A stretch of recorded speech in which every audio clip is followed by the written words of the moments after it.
Olá, queridos amigos, tudo bem com vocês? Sejam bem-vindos ao canal Fala Sério Pastor. É uma alegria ter vocês aqui no nosso canal, onde nós estamos estudando uma série fantástica sobre o juízo investigativo. Já analisamos que esse é um assunto bíblico, já mostramos aqui nos nossos primeiros capítulos dessa série que o assunto do juízo investigativo é um assunto que aparece desde as primeiras páginas da Bíblia. Mostramos a relação existente entre esse juízo investigativo e o dia da expiação. Mostramos também que há um santuário celestial e que precisa ser purificado.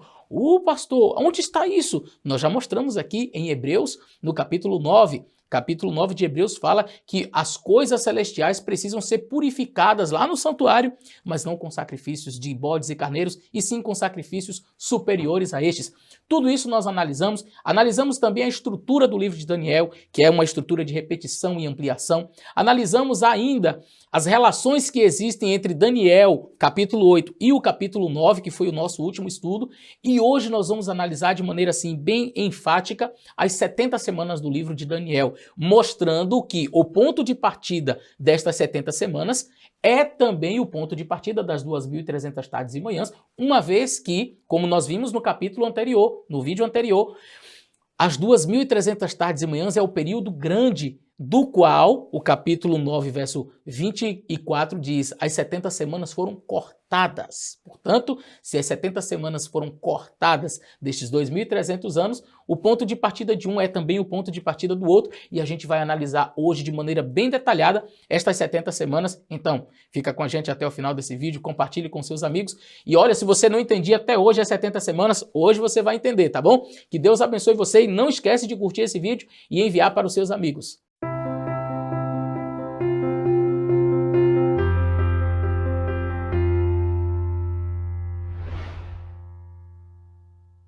Muito bem, eu quero começar o nosso estudo de hoje lendo o texto de Ezequiel, capítulo 4. Vamos ler? Ezequiel, capítulo 4. Aqui está. Ezequiel, capítulo 4, versos 6 e 7 diz: E quando cumprires estes, tornar-te-ás a deitar sobre o teu lado direito e levarás a maldade da casa de Judá 40 dias. Um dia te dei para cada ano.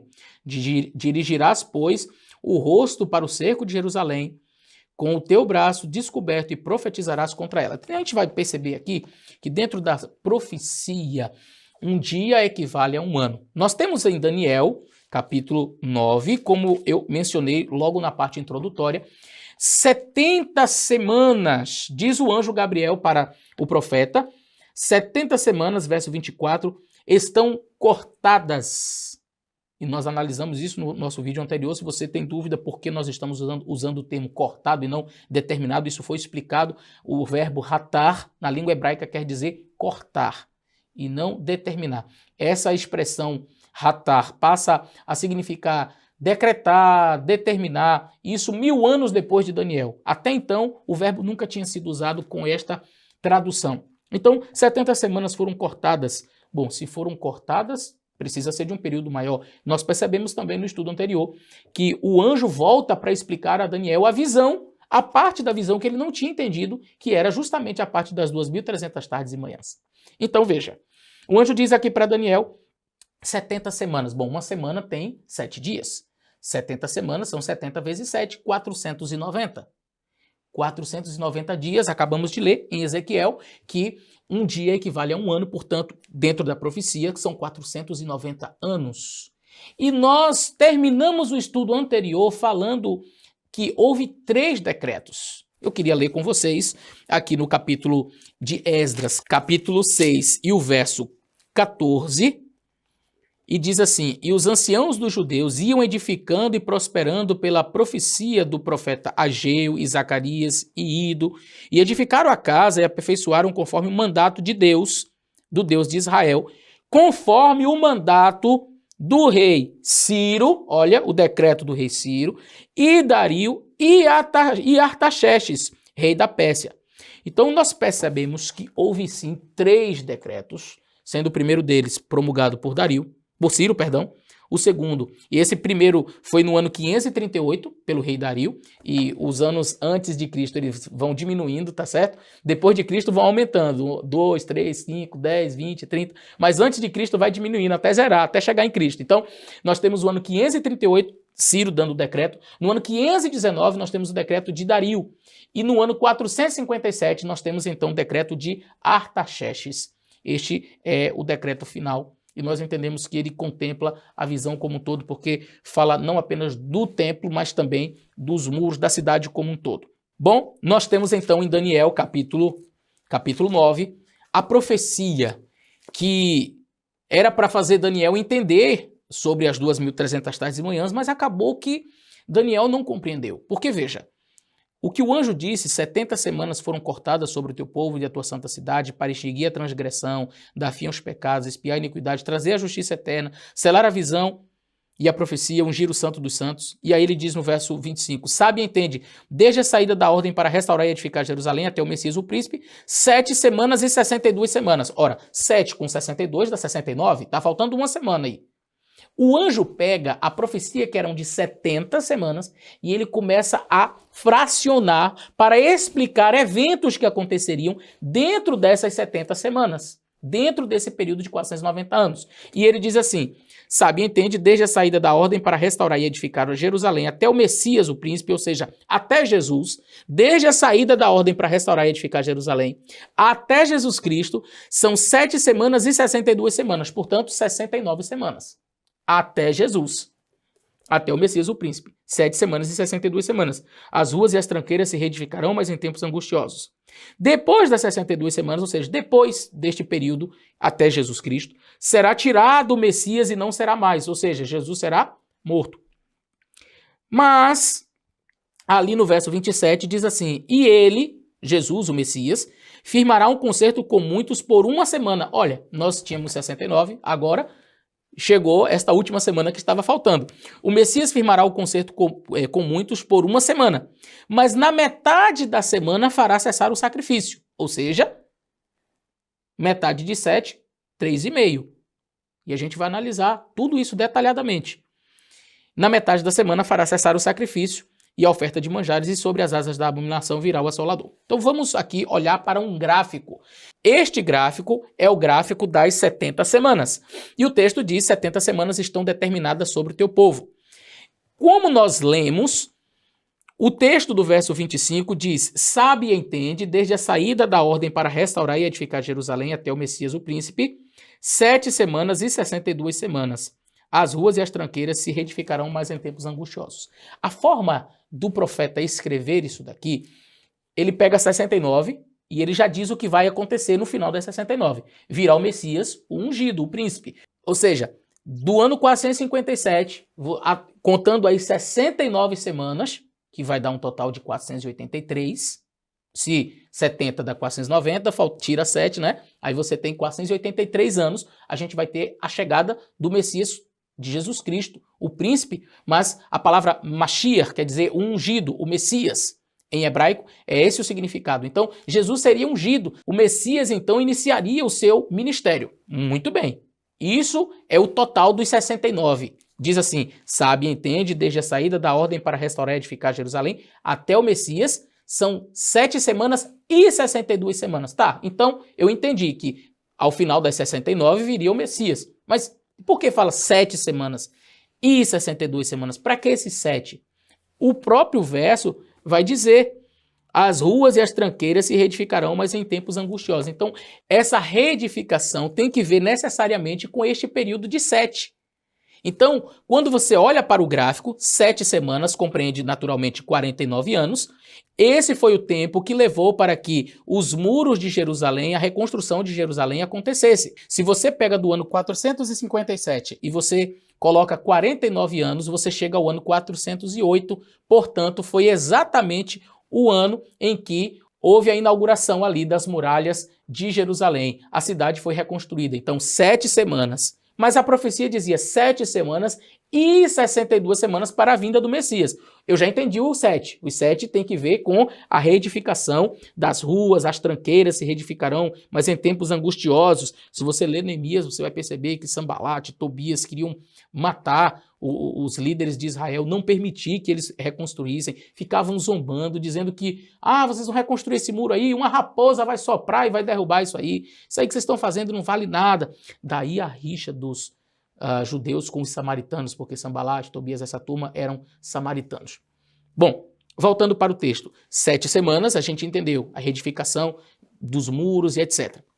E 62 semanas, aí é a vinda do Messias. Bom, ao final então das 69, os 7 mais 62 vai dar 69. Vamos olhar para o gráfico? Então, olhando aqui para o gráfico, nós temos mais 434 anos, que correspondem às 62 semanas, saindo ali do ano 408, você vai chegar ao ano 27 depois de Cristo, que foi exatamente o ano em que Jesus Cristo foi batizado. E olha como é precisa a profecia, porque quando você vai para Mateus, logo no início do livro de Mateus, você vai perceber que acontece algo muito interessante ali, Mateus capítulo 3, no batismo de Jesus. O batismo de Jesus acontece no capítulo 3 do livro de Mateus, e verso 16, sendo Jesus batizado, saiu logo da água, e eis que se abriram os céus, e viu o Espírito de Deus descendo como pomba sobre ele, e uma voz do céu que dizia, este é o meu filho amado em quem me comprazo. Jesus é ungido. O ministério de Jesus se inicia ali, com a unção do Espírito Santo, com a aprovação do Pai, dizendo, este é o meu filho amado em quem me comprazo. Jesus inicia o seu ministério aos 30 anos de idade, e isso acontece no ano 27. Pastor, mas por que no ano 27? Isso tem que ver com o calendário gregoriano. Jesus nasce no ano 3 antes de Cristo, se você for olhar para o calendário, Jesus nasce no ano 3 antes de Cristo. Então, Jesus tinha 30 anos de idade, mas o batismo de Jesus ocorre no ano 27. Muito bem, Jesus então é batizado no ano 27. E a profecia dizia, ele firmará o concerto com muitos por uma semana, mas na metade da semana fará cessar o sacrifício. Ora, ainda no verso 26 diz, depois das 62 semanas será tirado o Messias e não será mais.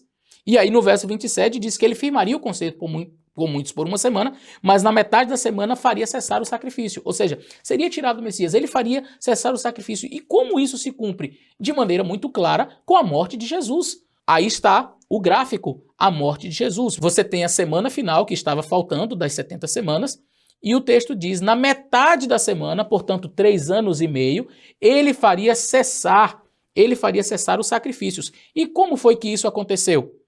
Mateus capítulo 27, o verso 50, Mateus 27 e o verso 50 vai dizer o seguinte, Jesus clamando outra vez com grande voz entregou o Espírito, e eis que o véu do templo se rasgou de alto a baixo, tremeu a terra e fenderam-se as pedras.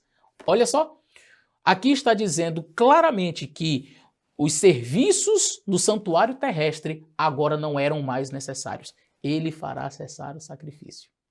Jesus, com a sua morte, ele encerra os sacrifícios terrestres. Eu não preciso matar cordeiro. Por que eu não preciso matar cordeiro? Porque o verdadeiro cordeiro está morrendo.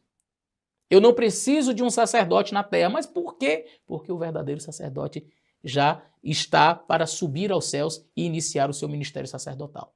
Então, ele fará o concerto com muitos por uma semana. Na metade da semana, e aí você faz os cálculos. Jesus começa no ano 27, o seu ministério. Ele é ungido. Até ungido, então, 69. Faltando uma semana.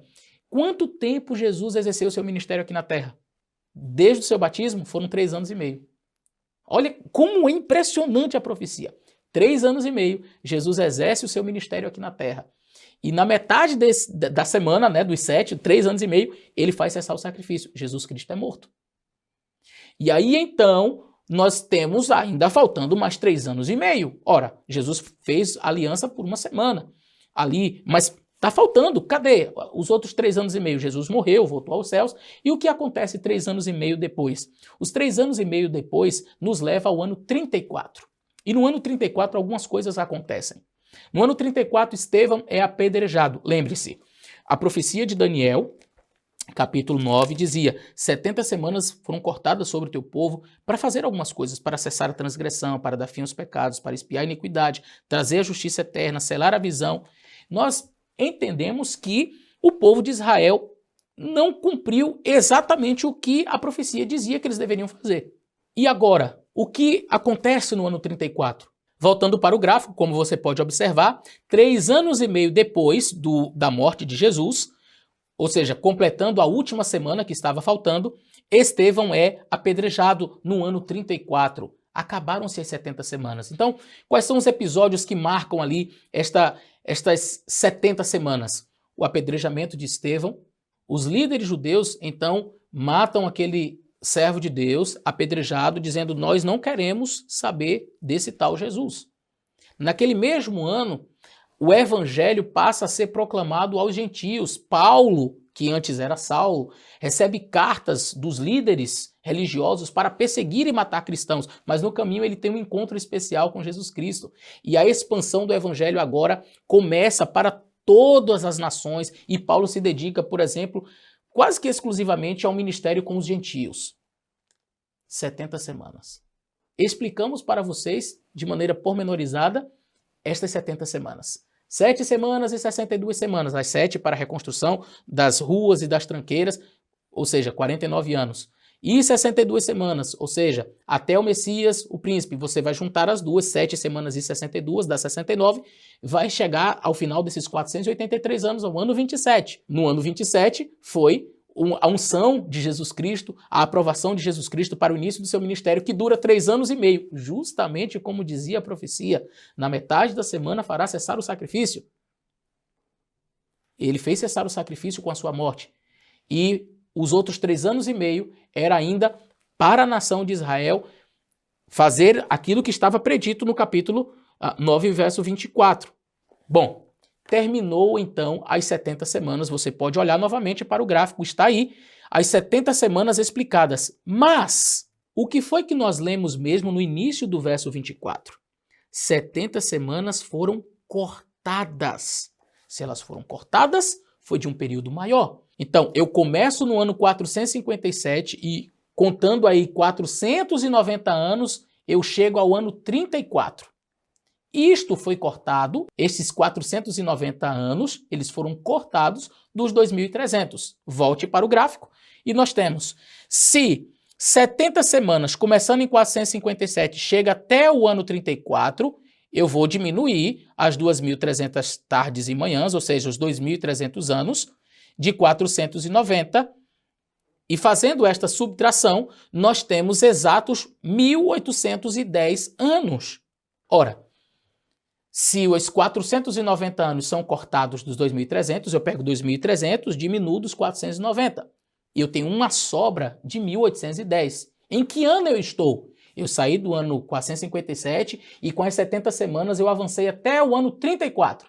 Agora ficou fácil. Eu vou ver quanto ainda está faltando. Eu tenho 1.810 anos ainda por vir.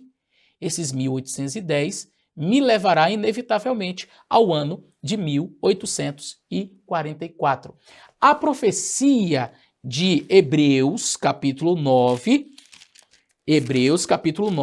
dizia nos versos 23, de sorte que era necessário que as figuras das coisas que estão no céu assim se purificassem, mas as próprias coisas celestiais com sacrifícios melhores que estes, os sacrifícios de Cristo. Porque Cristo não entrou num santuário, verso 24, feito por mãos de homem, figura do verdadeiro, porém, no mesmo céu, santuário no céu, e que há uma necessidade de purificação. Os pecados que nós cometemos, para eles foi dada satisfação na cruz do Calvário. Agora Cristo, depois do seu sacrifício, encerrando os sacrifícios terrestres e os rituais do santuário terrestre, inaugura o santuário celestial e começa o seu trabalho sacerdotal, aplicando o sacrifício feito na cruz do Calvário lá no céu. Você pede perdão, Cristo pode te perdoar. Por que ele pode te perdoar? Porque ele morreu na cruz. E com o sangue dele derramado na cruz, você pode obter o perdão dos seus pecados. Agora, olhando para a sombra, que era o ritual da expiação, no Yom Kippur, no dia da expiação, nós tínhamos a morte do do bode, mas nós temos também a passagem do sumo sacerdote naquele dia específico do lugar santo para o lugar santíssimo. E a profecia de Daniel, bom, vamos lá, vamos devagar. Hebreus diz que precisa haver uma purificação do santuário celestial. A profecia de Daniel dizia claramente que depois de 2.300 anos o santuário seria purificado. Nós percebemos no estudo de hoje que o ponto de partida para nós sabermos quando começaria esses 2.300 é naturalmente o ponto de partida das 70 semanas, os 490 anos, isso começando no ano 457, nos leva até o ano 34, sobrando ainda 1.810 anos, e aí então chegamos ao ano de 1844. A profecia do anjo dada a Daniel no capítulo 9 dizia: Daniel, eu vim fazer você entender sobre essa questão da maré, ou seja, da tarde e da manhã. Lembra do nosso estudo anterior? Nos vínculos que nós entendemos que existem entre o capítulo 8 e o capítulo 9, o anjo disse: olha, Daniel, a parte da tarde e da manhã eu vim fazer você entender agora. E aí o anjo começa a dar explicação e ele apresenta as 70 semanas. Então, nós entendemos que essas 70 semanas que são cortadas desse período maior começa no 457 com o decreto de Artaxerxes e vai até o ano 34. Sobrando 1.810 anos, chegamos ao ano de 1844 e o santuário deveria ser purificado, mas não tem mais santuário aqui na Terra. Se não tem santuário aqui na Terra, logicamente, Hebreus faz todo sentido. Há uma necessidade de uma purificação do santuário celestial. Então Jesus Cristo, cumprindo agora a realidade, não mais a sombra, entra no lugar santíssimo e começa um processo que é chamado de juízo investigativo. E era exatamente o que o sumo sacerdote fazia aqui na terra. Olha a sombra e a realidade. O sumo sacerdote entrava no dia da expiação, no lugar santíssimo. E como ficava o povo do lado de fora? Pedindo perdão a Deus pelos seus pecados, confessando os seus pecados, analisando e dizendo: Senhor, por favor, perdoe os pecados. E aí, então, quando o sumo sacerdote saía, havia festa. Muito bem. Antes de encerrar, eu gostaria de fazer ainda uma explicação, um adendo. Por quê? Alguém poderia simplesmente pegar a calculadora e fazer o seguinte cálculo. Bom, se nós temos o ano 457, eu vou pegar os 2.300, vou diminuir desse ano 457 e eu vou chegar a 1843. Pastor, o senhor falou que é 1844, e agora? Se eu faço o cálculo aqui, eu chego a 1843 e não 1844. Tá errado esse negócio aí. É bem simples de entender. Uma coisa que as pessoas confundem é quantidade de tempo versus data. Um exemplo. Digamos que eu faça aniversário em dezembro, ok? Vamos supor que eu faça aniversário em dezembro desse ano. Se eu faço aniversário em dezembro desse ano e eu digo para vocês: olha, eu tenho 36 anos. Ah, em que ano você nasceu? Eu nasci em 1986. Então você vai pegar a calculadora e vai diminuir 2023 menos 1986. 37. Não, você tem que ter 37. Mas eu não tenho 37. Não, tem sim, porque eu fiz o cálculo aqui, eu diminuí. Você disse que nasceu em 1986. Se estamos em 2023, você tem que ter 37 anos. Mas por que eu não tenho 37 anos? Porque a data do meu aniversário é quando? Em dezembro. A única confusão que algumas pessoas fazem é diminuir a data inicial com o número de anos corridos. Então isso faz com que a pessoa se atrapalhe na hora de fazer o cálculo. Por quê? Veja bem, se eu nasci em dezembro, eu não tenho 37 anos ainda, mas também não é correto dizer que eu tenho apenas 36. Eu teria 36 e mais quantos meses de vida? Se nós estamos em novembro, eu tenho 36 e 11 meses. Olha que coisa. Eu não posso dizer que eu tenho 37, mas também não posso dizer assim, eu tenho apenas 36. Eu tenho 36 e mais 11 meses, quase 37. É exatamente o que acontece. Quando você olha para o decreto de Artaxerxes, você vai perceber que ele é dado no outono do ano 457. Ou seja, a data é 457, mas o número de anos seria 456 anos inteiros. Se você está na data 457, você vai começar a contar a partir do ano 456. Então você vai ter 456 anos inteiros e mais o pedacinho de 457. Se foi no outono de 457, você tem ali um quarto de ano. Portanto, você chegaria ao ano 26 mais 3/4, que daria exatamente o ano 27. Eu vou deixar no link da descrição um PowerPoint com a explicação, com esta questão dos números e uma comparação com as estações do ano. Então você tem que a data é uma, mas a quantidade de anos é outra. Então, como eu disse, o fato de eu dizer que eu tenho, por exemplo, 36 anos e nasci em 1986, só vai ser válido se eu, por exemplo, fizesse aniversário no dia 1º de janeiro. Aí sim, estou no ano 2023 e 37 anos. Mas, se eu não faço no dia 1º de janeiro, se eu faço lá para metade do ano, ou no meu caso que é setembro, não é? Então, até chegar setembro, eu não teria ainda os 37, mas também não teria 36, eu teria 36 e mais a quantidade de meses até chegar ali em setembro, percebe? Então você vai fazer esse cálculo muito simples. Para quem gosta de matemática, se você quiser aprofundar, eu vou deixar esse PowerPoint. Eu poderia fazer um vídeo só explicando isso daí, mas eu creio que vai ficar um pouquinho mais complicadinho, então eu vou deixar o PowerPoint ou o PDF e aí você pode dar uma lida nesse material e você vai perceber exatamente isso que eu estou dizendo. Quando você começa a analisar desta forma, eu tenho a quantidade de anos e mais a quantidade de meses que veio do ano anterior, você vai chegar precisamente ao ano de 1844 e no outono, exatamente em outubro.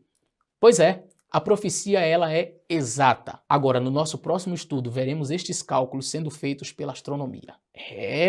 O nosso amigo Hilton, ele vai trazer para nós cálculos matemáticos precisos, seguindo ali o ciclo metônico do Sol e da Lua, e aí vocês vão ver, com base no calendário lunisolar, a perfeição que é esta profecia e como o adventismo tem completa base para afirmar a profecia dos 2.300 anos e como nós chegamos até o dia 22 de outubro de 1844. Por isso, o material que foi escrito pelo tio do Hilton, o irmão Juarez, esse material até hoje não recebeu refutação e não receberá. Sabe por quê? Porque não tem como você refutar a matemática. É um material riquíssimo e eu tenho certeza que o próximo vídeo vai ser fantástico, você não pode perder. Que Deus abençoe você e até lá!